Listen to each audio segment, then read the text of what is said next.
Telugu Desam party ఆవిర్భావ దినోత్సవ వేడుకల్ని ఆ పార్టీ శ్రేణులు ఘనంగా జరుపుకుంటున్నాయి. మంగళగిరిలోని టీడీపీ కేంద్ర కార్యాలయంలో జెండాని ఆవిష్కరించారు సీఎం చంద్రబాబు. అనంతరం ఎన్టీఆర్ విగ్రహానికి నివాళులర్పించారు. కేంద్ర కార్యాలయానికి పార్టీ నాయకులు, కార్యకర్తలు భారీగా తరలివచ్చారు. ఇక ఈ కార్యక్రమంలో సీఎం చంద్రబాబు మాట్లాడుతున్నారు. లైవ్ లో చూద్దాం. అదే ఒక సంచలనం, అదే ఒక శక ఆరంభం, అదే ఈ రాష్ట్రానికి ఒక చారిత్రక అవసరంగా మారే పరిస్థితి వచ్చింది. అలాంటి మహనీయుడు పెట్టిన స్ఫూర్తి మనందరిలో ఉంది.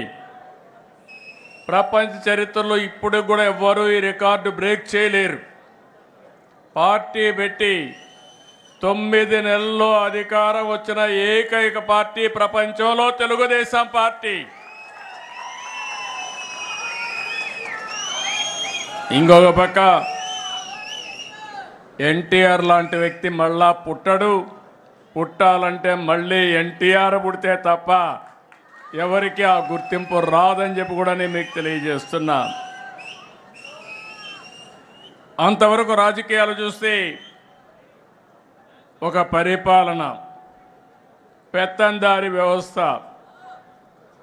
మామూలుగా ఎమ్మెల్యేలంటే అందులో షెడ్యూల్ కులాలంటే చదువు రాని వాళ్ళ పెట్టి ఎక్కడికక్కడ పెత్తనం చేసే రోజులవి. మొట్టమొదటిసారిగా ఎన్టీ రామారావు గారు వచ్చిన తర్వాత చదువుకున్న వారిని రాజకీయాల్లోకి తెచ్చిన ఏకైక నాయకుడు నందమూరి తారక రామారావు గారు అని చెప్పి మీకు విజ్ఞప్తి చేస్తున్నా. అది కూడా ఒక విజన్.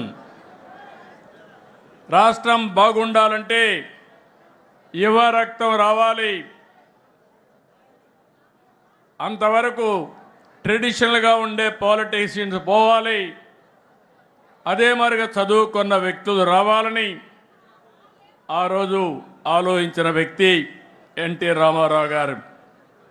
ఇంకో పక్క మీరు ఒక్కసారి చూస్తే అంతవరకు పరిపాలనకే పరిమితమైన ప్రభుత్వాలు పేదల సంక్షేమానికి నాంది పలికిన మహానుభావుడు ఎన్టీ రామారావు గారు అని చెప్పి నేను మీకు తెలియజేస్తున్నా.